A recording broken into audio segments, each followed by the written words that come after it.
One of my weakest links during that time was coding. She could not secure any offers after my BTech, and it was again difficult to find my first job. A very small comparison in terms of compensation. So here, like in India, so the average comp is between 3 to 6 lakhs per annum. To be honest, at Microsoft, I was part of the layoffs. So how usually it goes in the US? What people mostly rely on for the job hunting part? I've known freshers in DE pull even like 180K or 200K off the bat.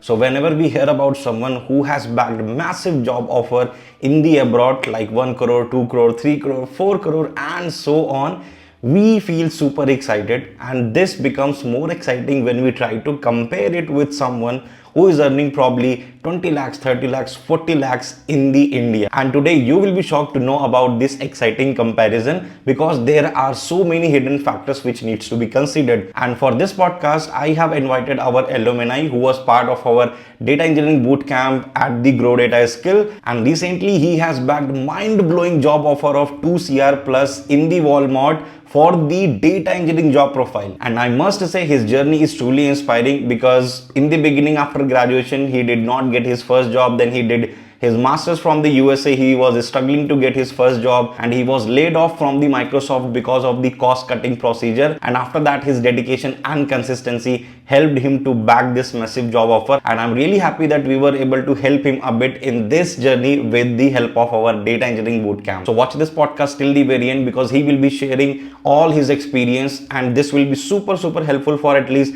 mid-senior engineers because he'll be talking about the process as well, what kind of questions you may face in the interviews, the best strategies to solve those design questions, and many more things related to the job hunting specifically in the abroad and the USA. So make sure watch it till the very end and try to grasp as much as knowledge you can get from this podcast. And a very important announcement for all the aspiring data engineers. I remember when I launched my data engineering bootcamp, continuously you have been asking that where is the DevOps related thing, where is the CI/CD related content, and I'm really happy that we have launched our self-paced bootcamp about DevOps for big data with CI/CD. And now I can say after covering this bootcamp, your journey of learning the modern tech stack of data engineering and build scalable production ready data pipeline will be totally complete if you go through this bootcamp completely, apply all the learnings and cover all the practical projects which we have made in this bootcamp. You will be learning all the essentials of the DevOps and specifically related to the CI/CD, which you will be using in your data engineering job activities. So things like GitHub Actions, Streamlit applications, Kubernetes, Docker, and most important part, how to apply all these things together and also deploy your application in the development and a staging environment, then production, with the help of the automation and the CI/CD. This is the complete self-paced bootcamp, and you can find the enrollment link in the description, or you can visit www.growdataskills.com. And self-paced doesn't mean that we won't be solving your doubts. You will be getting continuous doubt support on the Discord. You will be having your dedicated community there, and apart from that, proper placement assistance is there after every module. Quizzes, assignments, interview preparation, and all the important notes will be provided so that your preparation is solid. And the real world industrial projects in this bootcamp will help you to improve your portfolio. So what are you waiting for? Hurry up and enroll in this bootcamp right now, because on your screen you can see how the aspiring data engineers are getting amazing job offers from different companies through our bootcamp, and you can also be one of them. So thank you so much, Abhishek, for joining me in this podcast. Really excited to have a discussion. I know a lot of folks are waiting for this podcast by looking at the numbers you have got, man.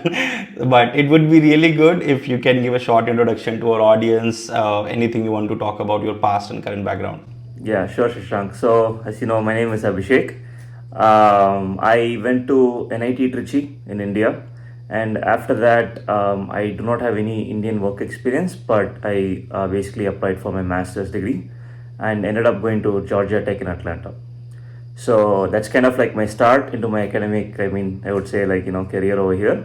And after that, I have lived and stayed in America all my life, and I think it's been around 10 years now from the time I came as a student to this country. Yeah. Awesome. And you did your BTech in which branch that was? It was in electronics and communications engineering, I think called ECE. Yeah, I didn't go into computer science, but I did my BTech in EC, and in my master's I did computer engineering. Abhishek, why not to talk about your college life a bit? What happened maybe after completing your graduation from Trichy, and how was that one? After that, then completing your masters, where did you get your first job? How was your first salary? Just share Yeah. about that early stage experience with us. Yeah. So I think we all know, right? Coming out as a fresher and getting your first job is definitely the most challenging. Um, After NIT Trichy, NIT has a good placement scene. Okay, I'm not gonna lie, and there were a lot of opportunities over there. Unfortunately, what happened is I did go pretty deep in many of the companies, but one of my weakest links during that time was coding. I feel like a lot of people can empathize on it because I just didn't spend enough time on it, and I would definitely fail in some of these coding rounds in most of these companies. So I actually could not secure any offers after my BTech, and the alternative was like, why don't I try to do my master's degree over here? So I applied. I went through the whole process of like getting recommendation letters, researching about what universities you want to go to, what is like safe or like universities you can definitely get admitted. So going through the process, I was able to come here, and the education, I would say, experience is very different from NIT to I think American colleges. It's a little more well-rounded, and most of the grades and all is through practical experience and working with like teams and like doing projects, I would say. Coming from NIT, I found like the academics here was much easier, but it is different skill set. You need to be social, you need to create teams and present and some soft skills. You become well-rounded out is what I'd say. But even after that, again, situation was kind of the same. I did not invest too much time in my coding at that part, and it was again difficult to find my first job. But through referrals and like a network over here, which I kind of found out, including my cousins, everyone, I was able to get my first job in actually EXL, and that was in the analytics domain. So I was always interested in the data analytics space, doing my degree and learning about some of the techniques over there, and that gave me a good opportunity to work at EXL in the analytics space. And when you work in like a service-based company, you can touch upon a lot of these projects at a very broad scale. So it gives you good exposure at a very young age. So that's how I ended up over there at my first job. So if I put a very small comparison in terms of compensation, so here like in India, usually when a fresher starts, so the average comp is between 3 to 6 lakhs per annum, that is in INR. How is it in US, like a fresher starting just after the college? Yeah, so just after college, it's not much. But again, Shashank, the main thing we need to understand is the cost of living. Cost of living is outrageous in America, right? Especially in in places like New York and California, which is called HCOL or like high cost of living areas. It is very expensive. So even though my comp package would let's say be at a as a fresher like 80,000 or 85,000 US dollars, if you do the conversion on that, that's like a lot of lakhs, like right? 65 to 70 lakhs. Yeah. 70 lakhs. But about 35% will be taken, I would say, from federal, and things add up. Like food is not cheap, healthcare is not cheap. So at the very end, you will probably end up saving maybe like $600-700 depending on how you live per month. Oh. So when people look at compensation across countries, they need to take into cost of living, even the basic stuff. Yeah. So that way, I would say the initial salary out of college is not that high, but it definitely ramps up quite a bit as you gain experience, valuable experience. You started your career with the EXL. Yeah. So was it like in your plan that you want to start your career in the analytics itself, like or at that time maybe you were thinking, okay, even if I get a software engineering job, that is completely fine, but yeah, I need opportunity. So maybe I want to know more about your interest. How did it start in the data analytics? So analytics space, my interest basically started from my college time, I would say, because you are exposed to a lot of streams like computer science and like machine learning even during that time, a couple of years back. My interest mainly started in analytics mainly because of the way you could easily pick it up. Okay, you could easily pick it up. I could also, so for example, in software engineering, I felt it was a little abstract. you're building modules, it's a little bit in the back end, and you can't really make sense of the data. So analytics, I would be able to use the data, even if it's a simple week over week calculation or year over calculation. But you obviously learn A/B testing, and you can see that you're using the data to do a change which can be implemented in the business. So that was what actually piqued my interest in that field, and I pursued it.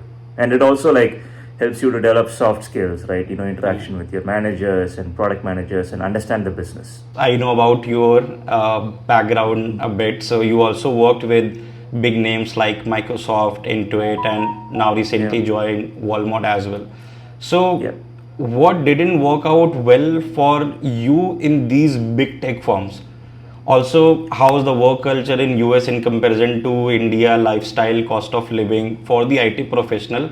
And why I did ask the first part of the question, because when you talk about Microsoft, Intuit, Google, these kind of companies, specifically in India, maybe IT professionals in the early stage of their career or at some point of their career, they want to be in those big tech firms. They want to work with them. So what was your reason maybe to coming out from these companies? Specifically, I have heard about Microsoft a lot, right? Their work culture, all those things. So share your experience. So one thing is I do keep searching for the next opportunity, right? So that's how my transition started, Shashank, because to go from service-based companies to product, you'll have to do some work.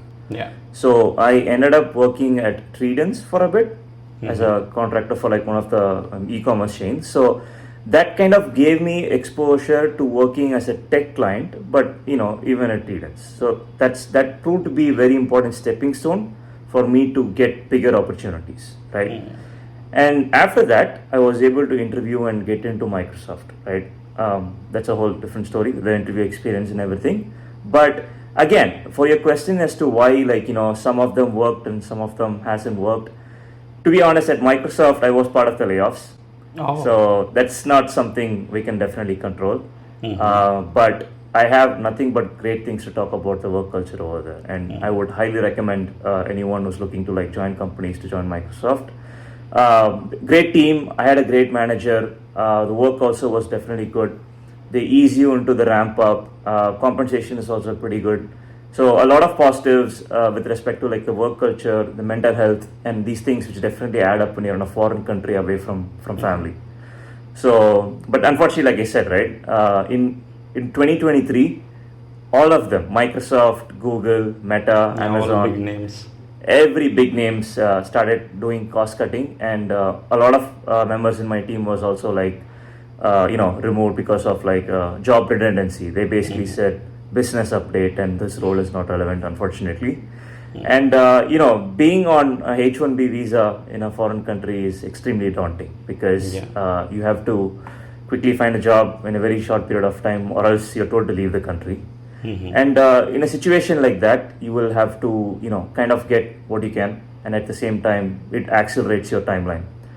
At Intuit, it was definitely more challenging, I would say. It's a completely different culture. A lot of things were in flux, mainly because of how the organization is structured, how things were carried out, and it is very different beast compared to Microsoft. Everything is much more accelerated, and it just was not a good fit, Shashank, right? As how you feel, how you prioritize certain things in life, your mental health and what you want to do apart from work, your 9 to 5 and these kind of things. You want to spend some time with family. And again, it's on us as the owners to go and look out for better opportunities. But then since now I've already interviewed so many times, you get to learn a lot. There is no replacement for experience. So you know what needs to be done. So you just put your effort into it and then you move on to the next one. So, but we can get into it. Subsequently, it gets challenging because of the job market. That's always there. Let's say in US, someone is earning $1,000, right, per month. Right. Per month, $1,000.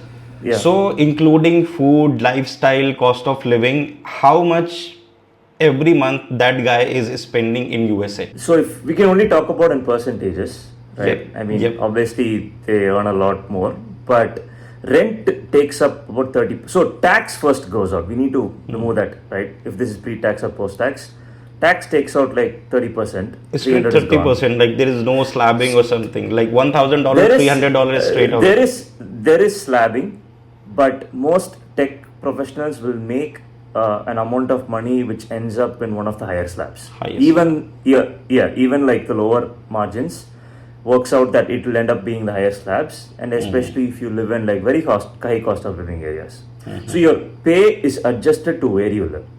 So if you're given $1,000 in New York, you won't be given $1,000 in, let's say, Midwest or the middle of America. You will already be given only 500. It could be that different. Percentage will be really different. So with mandates to come into office, you cannot go sit in a different place, obviously. You need to come in. So 300 will be probably gone if you live in like New York or California. And the rent is another 20-25%. It is not cheap. It's very expensive to live in these kind of areas. So you're losing out another 200-300 over there. And then the food, again, right? It depends if you eat out a lot. Eating out is very expensive compared to India. Again, percentage-wise, that's another like 10%, I would say. So you're left with very little, Shashank, right? Like so approximately $200-$150. Yeah, percentage-wise, it's definitely not too much. Again, even if you live with roommates, even if you live conservatively, definitely it is very expensive to live in these places. But like I said, the ramp up is better. As you gain experience, you get paid a lot more. Yeah. I see. Yeah, I think I just wanted to ask this question because a lot of people compare this thing. Oh my God, somebody is earning 5 CR, 6 CRs there, and I'm earning here, let's say 50 lakhs is 3 lakhs. There is a huge difference. So yeah, I guess cost of living, healthcare, and lifestyle, which you mentioned, I guess eats up food a lot of portion from your compensation. Because I know you can get a decent meal in 200-300 rupees, right? Pretty good, depending on how you want to that's like $3 or $4, I would say. Over here, a minimum in New York is like 12 or like $10 to $12. So it's around 4 times already, right? And you need to eat 3 times a day. So it adds up quite a bit. Yeah. I see. Cool. All right. So now talking about the job market, Abhishek, I guess in last couple of years, the US market has seen a lot of things. So how's the job market in the USA right now? Still, there is an impact of recession, slow hiring freeze.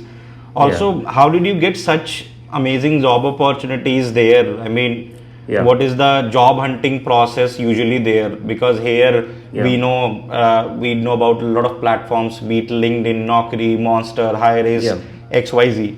So how usually it goes in the US? What people mostly rely on for the job hunting part? Yeah, Shashank, I can talk about this a lot, mainly because I've unfortunately interviewed too many times being here, just because of how the process has been. But I can compare maybe 2 timelines, right? Pre-2023 when the layoffs hit and post-2023. Around 2021 was when I interviewed with Microsoft, and there were a lot of jobs, great opportunities. Even with my experience being in service-based companies, I had like 5 or 6 calls easily within like a couple of months. Calls were abundant, like Microsoft, Amazon, Meta,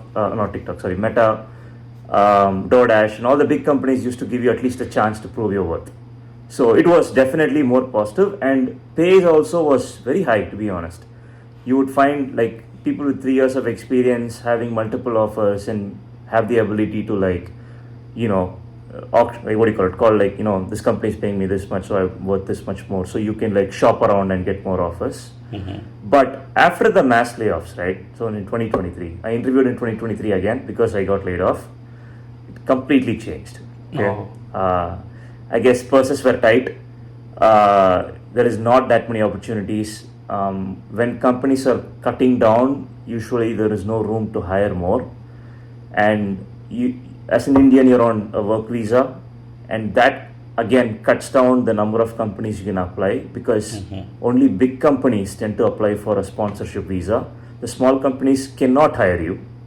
So you're now competing with a lot of immigrants trying to for lesser spots for big companies who have just fired.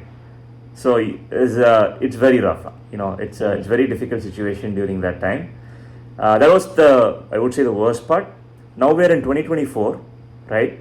Now things are definitely changing, but it is not as rosy as 2021. No. Okay, we need to be very frank about that. There are definitely calls, sometimes they come, but now the process is harder. It is more stringent. Hiring is a little more selective. So now the feedback would be like, let's say you get 5 calls, you might not get like 3 offers. You'll probably end up with a single offer just because it's become highly selective with competition, but companies are more careful to hire, right? So the job market is changing, but again, you have to be really on top of things and prioritize this very importantly apart from everything else to secure an offer. I would say that's how it's changed right now. And Shashank, to your question as to how I was able to get these offers or how it's how the job thing works in America is, I have honestly had a lot of luck through LinkedIn and not cold applying, trying to talk to people slowly, trying to help them understand your situation, like a small message saying, hey, my name is so and so, I do have like somewhat of experience in some big tech, but part of a layoffs or part of like restructuring, and I would really appreciate it if you can give me a referral, and that goes a long way. Okay, having a referral here, you will at least 50% you will end up getting a call. Cold application is definitely a little harder unless you work at like Meta and like a bunch of big companies and then it picks up automatically. But for me, LinkedIn has definitely worked. And one other method which works here is your manager might go somewhere else. Right? Let's say your manager worked at Yahoo and he ends up going to Nvidia or some other company, and you have good relations with your manager, and if he's opening up slots in the new team, and that would obviously give you a call immediately because he already knows how you work, and that always works. If you want to avoid the pain of going through like LinkedIn and all these like a lot of things, that works better here. Based on your recent interview experience for the data engineering profile, right? So, and previously as well, you have interviewed at a lot of places. So can you give a brief about it? Like at your experience level, what will be the complete interview process of these big product based companies? How many rounds someone can expect? And at this stage in each round, what kind of questions they can get from the interviewers? So your experience will help them a lot. Definitely, Shank. So thankfully, data engineering interviews are more consistent compared to analytics interviews. That's one important thing we need to flag, because in analytics, they might call it a data scientist, but some companies start asking machine learning stuff or like deep statistics. So it's very broad, but in data engineering, it's very much structured. Okay, so the start off will probably be a touch base with your recruiter. He'll try to understand what is your past experience, your familiarity with tech stacks, what is the domain of your experience, and as you've spent enough time in the industry, that comes automatically. It's just a conversation to check your soft skills. And after that, they will probably either put you in touch with the hiring manager or it will be a tech screen. I mean, depending on the company and whatever comes first. And the bread and butter of data engineering is SQL, right? So you already know that SQL, you should always probably focus on medium and hard problems, right? There are a lot of, I think, platforms there. For SQL, I would say Data Lemur and StrataScratch are definitely good ones because they have a collection of good industry-based questions over there. And obviously, Shashank, like your course, if anyone is able to, it's not a plugin, but if anyone is able to do all the SQL questions in your course, you don't need to touch this anymore. But definitely focus on medium and hard problems and those minor things, right? Like what is the difference between union all, group by, having, those things you should always take care of. This will be followed definitely by some amount of Python, right? And this is where I personally invested a lot of time, mainly because I knew I had bombed interviews before, and I spent a lot of time on DSA, right? Python is your language, but data structure algorithms. But the good thing is the difficulty level is not as bad as like a full stack software engineer. I see. True, there are some companies like let's say LinkedIn or Airbnb which could end up asking you like a breadth first search or like a tree based question, but the majority of them will stick to stacks, hash maps, arrays, maybe sometimes linked lists, but like the basic data structures, and the difficulty would go probably up to like a medium. Like a lead code medium. It's around easy medium. So you have to invest your time accordingly because DSA is always like such a huge thing and it's very daunting, and it was to me as well. But you have to invest at least 50, 60 days for this and clear up all this days when you're free, maybe 2 problems a day, and this goes a long way, right? Because it alleviates the pressure, and if you're able to clear the tech screen, it'll get easier, right? It gets your confidence. And then probably you talk with your hiring manager. Again, very conversational. It's probably about your experience in your resume. What have you built? Please describe an end-to-end pipeline in like a streaming or a batch job. What was your design considerations, etc. That's like a part of an interview. And now, depending on your experience, you will have a system design or a data modeling round. Okay. I have around 8 years of experience, so this becomes mandatory. And this part, Shashank, is where I would say you have to, there is no clear-cut, easy way to say like, this is something you can do. It comes through experience building. It comes through maybe spending your time reading up on stuff. Maybe, even using the ChatGPT tools to like describe a problem statement on your own, saying, describe or like help me build a so-and-so e-commerce pipeline. But what I've realized is they don't ask a very broad question. It's very siloed in. So it could be like, you have to design an e-commerce data warehouse with the following constraints, and you need to answer the following metrics. Let's say highest revenue, top revenue merchants with respect to revenue. It needs to be aggregated by time, day, and week dimensions. So the question pops up with constraints.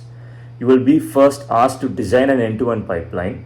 You will be asked to explain your reasoning as to why you're using, let's say, a Spark or a batch or like a streaming. What is your data quality checks in place? What is your fail-safe scenarios? It's a very skill-based and like a very broad-based question where you need to touch upon all the major facets of data engineering. It's very end-to-end.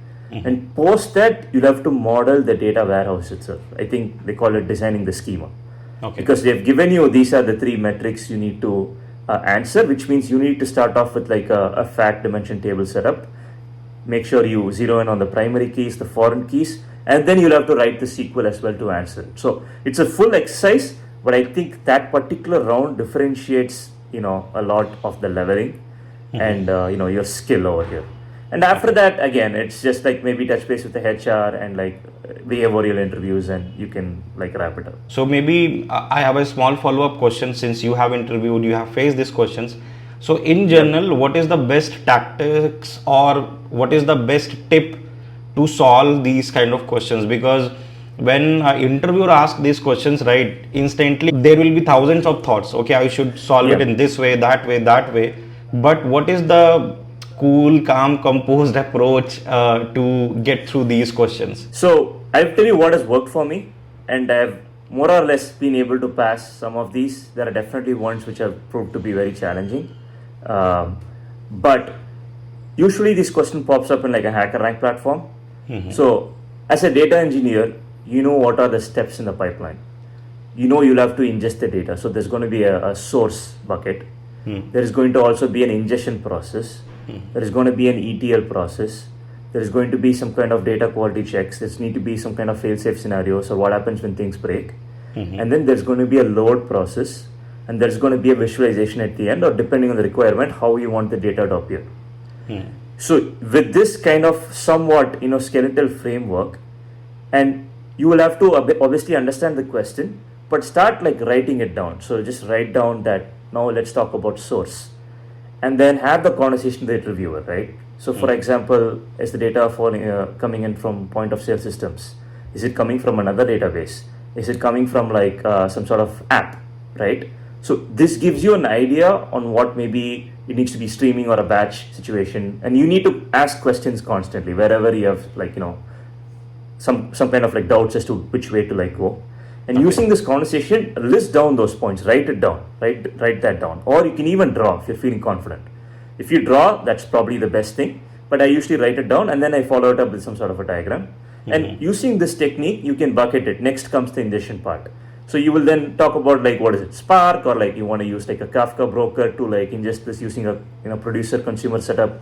So all these things you will probably learn from like data engineering generally. You need to have the backend like knowledge about it. And again, like Shashank, like we're doing through your course, it exposed me to multiple tech stacks, multiple techniques, and multiple technologies. So I would always give like what I would think would be something which should work and an alternative. depending on a cost scenario. So these kind of ways of answering shows that you also know alternatives. You also take into account like, oh, money is a big thing when you scale the data. So you need to keep costs low, but the impact high. And if you walk through this, it at least gives the impression that he knows a lot of stuff and he's able to structure his thoughts cleanly and able to answer these questions. You will get trick questions here and there, like in a schema. They may ask stuff like, what if a single merchant has multiple accounts? Then you need to know that, okay, we need to probably account for a dimension table called login data, where multiple logins can then merge to a single account and then you do a join. So this will come through like some practice. It's okay to bomb a few interviews, but if you get started on this, your confidence will just keep rising. I have just one last question for you, Abhishek. And I guess at last everyone is working for the money. So at your experience level, if you have to give a average compensation breakdown, specifically people who are working at USA, and also how they can negotiate well, because that is also a different level of skill. How to negotiate it properly, and if you can give some average number, brackets, or salary breakdown in different components, that would be helpful for them as well. This one is a very broad question, Shashank, again, because service-based companies pay different. Yeah, I'll talk about the product. I'll talk about the product-based companies. Your tech giants, because your area is like that. Right. Even among tech giants, again, like there is different things, like obviously maybe tier 1, let's talk about tier 1. So I mean, Shashank, Meta, I think Amazon, or like these kind of companies, they pay really high money, definitely, for like, let's say, a senior or a medium or even a fresher. I've known freshers in DE pull even like 180K or 200K off the bat. Just how they do it, depending the stock compensation when they sign it and everything. And mid, I would say people like, again, this is only like very few companies like Meta, TikTok or Amazon, like very big tech FANG type companies. Mid-level ends up giving around 300 to 350. Don't quote me on it. We have websites like levels.fyi where you can go and select the leveling and all that. But Meta, this definitely pays like top line Meta salaries. And I know seniors in data engineering who pull like 400 plus.